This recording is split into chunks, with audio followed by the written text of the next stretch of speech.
సమూయేలు మొదటి గ్రంథం 4వ అధ్యాయం 5వ వచనం.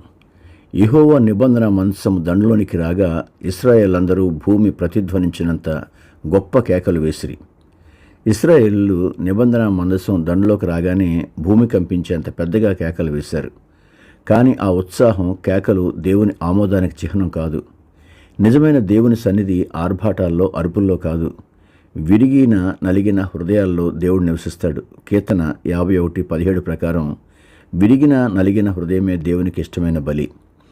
నేటి క్రైస్తవ జీవితంలో కూడా ప్రార్థనా కూటాల్లో చేసే శబ్దాలు, భావోద్వేగ ప్రకటనలు, కేకలు, ఆచారాల కంటే హృదయశుద్ధి, దేవునికి భయపడే భక్తి, ఆయన వాక్యానికి విధేయత చూపడమే నిజమైన జీవితానికి మార్గం.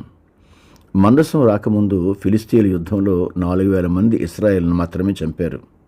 సమూయేలు మొదటి గ్రంథం 4వ అధ్యాయం 2వ వచనం. మందసం వచ్చిన తర్వాత ఇశ్రాయేలు హల్లెలూయా యెహోవాను స్తుతించండి అని కేకలు వేయగా ఫిలిస్తీయులు 30,000 మంది ఇశ్రాయేలును చంపేశారు. 1వ సమూయేలు 4వ అధ్యాయం 10వ వచనం. దీని నుండి మనం నేర్చుకోవాల్సినది, చిహ్నాలను, ఆచారాలను తీసుకురావడం ద్వారా కానీ, లేదా ఆయనను కేకలు వేసి స్తుతించడం ద్వారా కానీ మీరు ఒక పరిస్థితిలోనికి దేవుణ్ణి తీసుకురాలేరు. చిహ్నాలు మరియు కేకలు రెండూ ఉండే సంఘాలు చాలా ఉన్నాయి. కానీ వాటిలోని ప్రజలు చాలా వరకు పాపం చేత ఓడిపోయినట్టుగా కనబడుతూ ఉంటారు. దేవుని సన్నిధి పాపం లేని సంఘాలలో మాత్రమే కనబడుతుంది, అంతేగాని గట్టిగా కేకలు వేసి అరిచే సంఘాల్లో కాదు. దేవుడు నిర్మలమైన మనస్సాక్షి కలిగి సుఖం, డబ్బు మరియు వినోదం అనే దేవుళ్లను ఆరాధించని వారి కోసం చూస్తున్నాడు. అప్పుడే వారి కేకలు మరియు ఆయనను స్తుతించడం అర్థవంతంగా మారతాయి. కేకలు భావోద్వేగ ప్రేరణ మరియు శారీరక ప్రదర్శనలు ఉన్నా లేకపోయినా దేవుడు ఎక్కడ ఉంటే అక్కడ విజయం ఉంటుంది. కానీ కేకలు, భావోద్వేగ ప్రకటనలు మాత్రమే ఉండి ప్రజలు పాపం చేత ఓడిపోయి ఉంటే అప్పుడు అక్కడ దేవుడు నిశ్చయంగా వారి మధ్య ఉండడు. ఈ సరళమైన సత్యాన్ని అర్థం చేసుకోవడం ఈ అంత్య దినాలలో మనల్ని ఎన్నో మోసాల నుంచి కాపాడుతుంది. ప్రార్థన.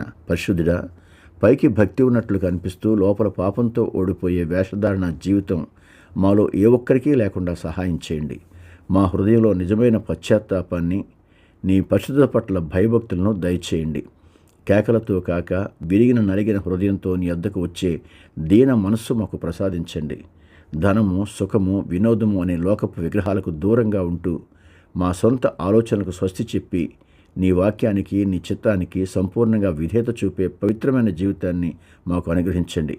యేసుక్రీస్తు శ్రేష్టమైన నామములో అడుగుచున్నాం తండ్రి. ఆమెన్. దేవుడు మిమ్మల్ని దీవించునుగాక.